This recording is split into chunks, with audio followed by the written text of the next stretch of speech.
il y a deux chefs d'État et de gouvernement qui ne disent pas grand-chose lors d'un Conseil européen.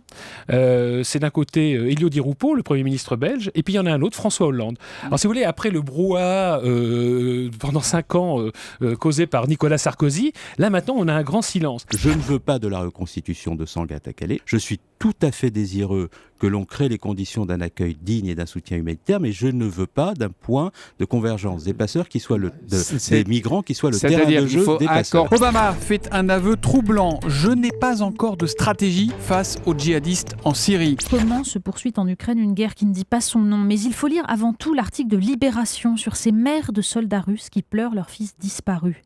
Disparus car ils ne sont pas officiellement morts, puisqu'il n'y a pas de guerre, pas de militaires russes en Ukraine. Aujourd'hui, vous savez comment ça se passe quand deux communes fusionnent? Non. Eh bien, en fait, chacune garde son personnel et on va embaucher en plus de nouveaux Pour fonctionnaires. faire le lien. Voilà, pour gérer l'intercommunalité. L'opposition en question, qui commande beaucoup, a à la tête de son parti 3 présidents, un 4e en embuscade, et n'a pas brillé par sa capacité à gérer le pays, encore moins à gérer son organisation politique et son projet, puisqu'il ne vous a pas échappé qu'ils n'ont pas de projet. Cécile Duflot n'est pas très copine avec Manuel Valls. Eh bien, je découvre là à l'instant qu'elle a accordé une interview au point.fr. Sa dernière petite phrase, c'est « Être moderne, ce n'est pas faire du blaireau-thatchérisme ringard ». Voilà, je pense que le Premier ministre appréciera.